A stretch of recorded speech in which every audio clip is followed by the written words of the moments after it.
So welcome everyone to week 4 of the Being Your Best You Mindfulness Education series. And as always, I'm grateful that this series has been made possible through the support of the Joy Fund here at Unity Health. Last week, we introduced the concepts of interoception, so this ability to sense what's happening inside of you, all those physiologic processes, and the things that may come up as you're experiencing different thoughts or emotions. And also this idea of naming it to tame it. So when an experience or some strong emotion comes up, being able to name it sometimes allows you to have some space from that in order to begin to be with yourself rather than in the experience. And name it to tame it is something that Dr. Dan Siegel often uses, in particular when he's teaching things about parenting. Now, as we build more upon this idea of remaining in a curious place or looking at yourself with curiosity as you experience life, um, we're going to add on to this for the session today. And again, all previous sessions can be found on YouTube and Vimeo under the name at Sarah Kim. So Sarah with an H, all one word, Sarah Kim _MD. And a reminder again that this session will be repeated on Thursday at 12:15 p.m. Let us take a moment now for a quiet pause. Find yourself in a position where you can choose to be at ease. See if you can let your limbs find a resting place, either at your sides or supported. Open your senses to the room around you with your eyes, if they are open, your ears, listening for whatever sounds may be present, your nose to take in whatever scent, your skin, perhaps noticing the pressure of where your arms might be resting or your hands, or the temperature in the room, the stillness, or any air currents. Staying with whatever sensations may be arising, even those that may cause some discomfort. Remaining curious about whatever might be tugging at your attention. Trying to choose gentle acceptance of the experiences that are present rather than pushing them away. If thoughts are arising, perhaps asking of yourself what part of you is bringing these thoughts to the forefront. Who in you might be feeling preoccupied? Or if there is silence, thanking yourself for a moment of peace. Following whatever is present in your experience right now with curiosity and compassion, gentle observation. Staying present in this moment to gently embrace all that is you right here, right now.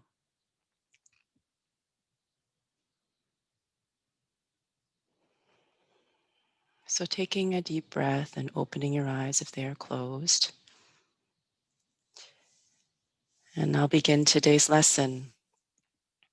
So for today, I'd like to further explore the eye of the RAIN framework and introduce in more depth the work of Dr. Richard Schwartz and his system, the model that he developed called internal family systems.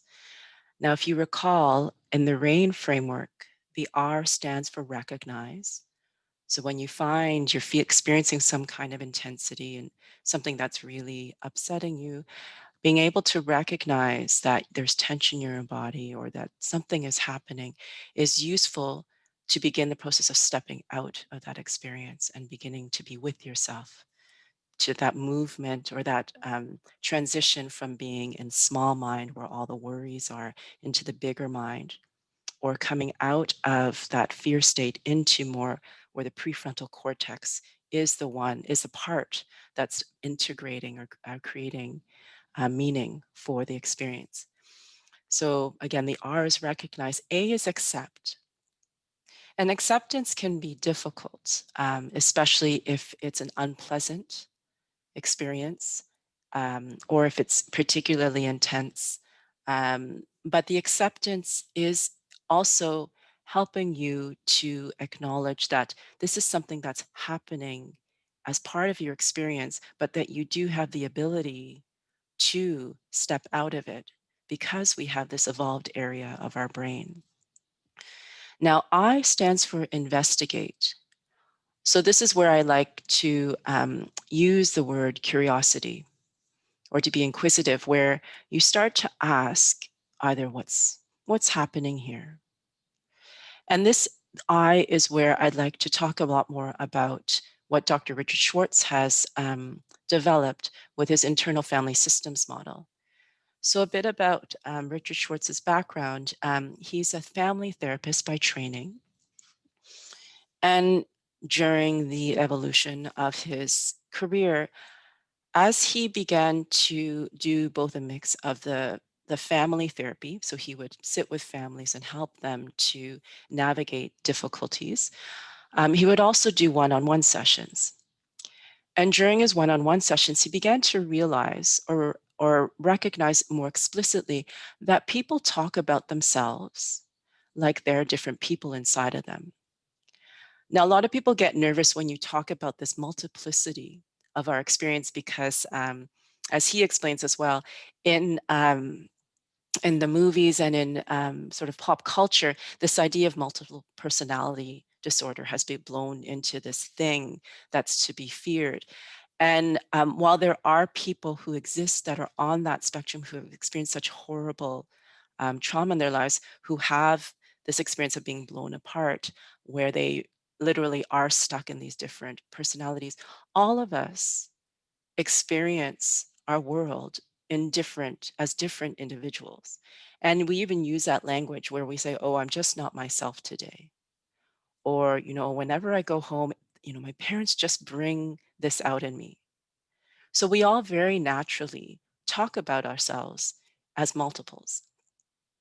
So what Dr. Schwartz has done is he's taken this in his therapeutic model and really used it as a way of allowing people to be what I like to see as being with themselves. So really staying with, for example, many of us, and I've talked about this in an earlier session, many of us have a very active critic that we carry with ourselves, or sometimes it may be a perfectionist. And being able to identify, it's like, oh, I can hear my critic talking to me, allows you to create some space. So you're no longer in the experience of the critic. You can actually be with the critic and look at your critic and even and talk to them and say, well, I think you're being hard. Why are you being hard on me today? What is this? What are you worried about?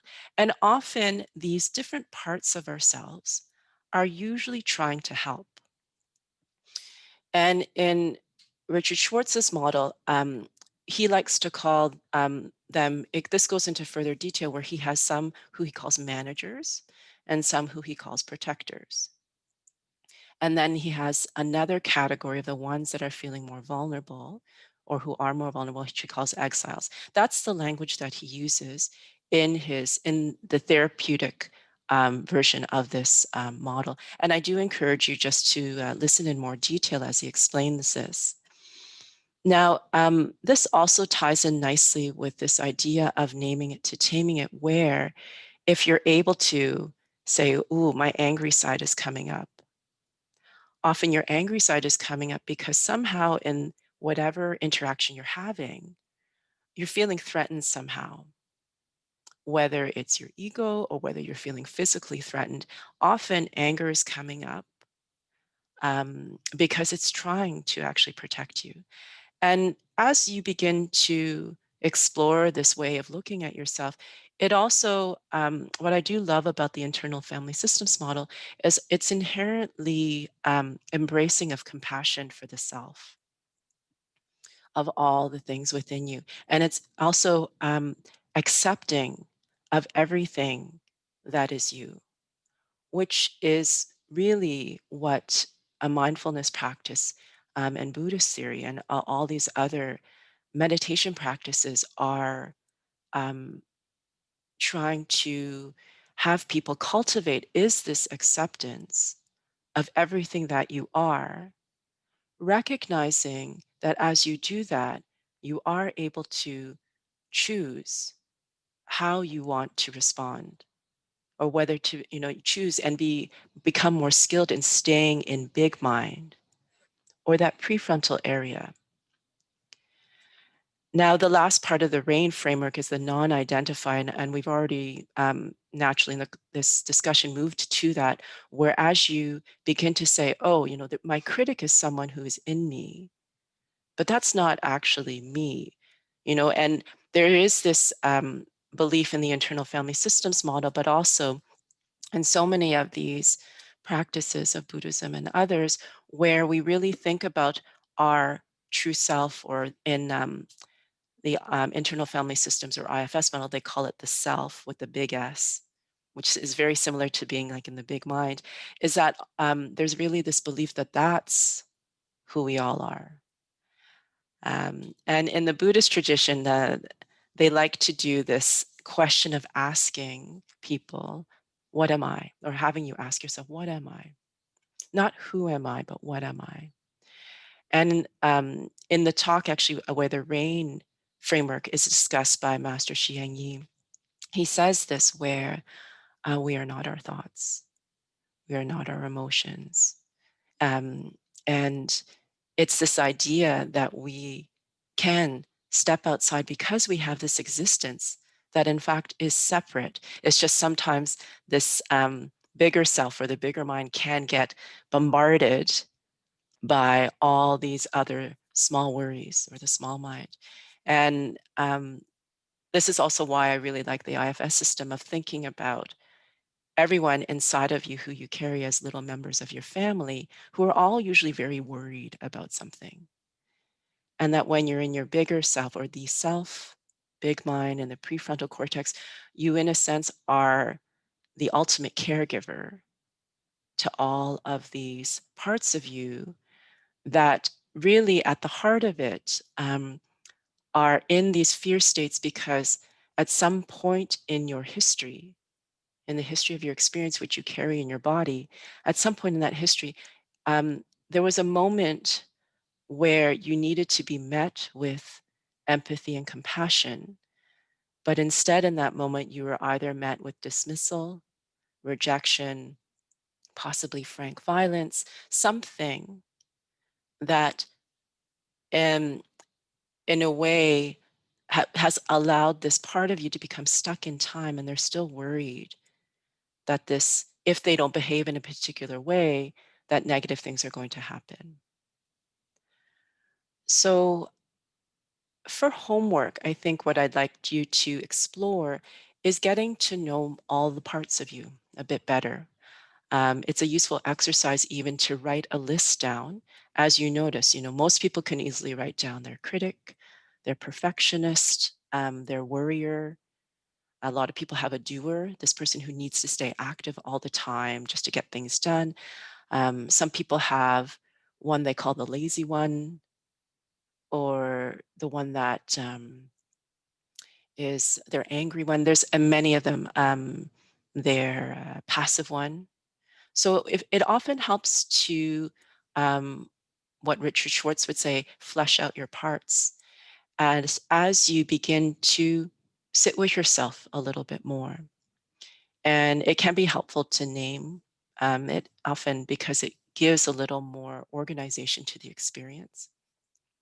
But that's what I would encourage this week as you do your curious exploration. So keeping that in mind, naming it to taming it, And as you do this, you will get a lot better at understanding when you are in big mind versus small mind, or when you are actually with yourself versus in your experience.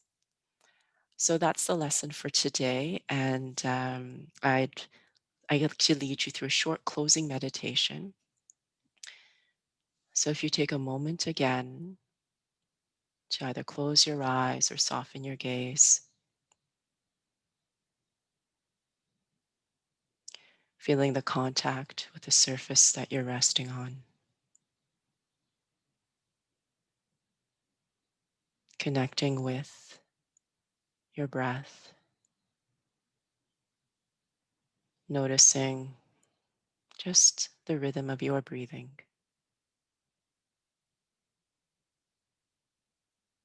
feeling the sensation of the air as it moves in through your nose, filling your lungs,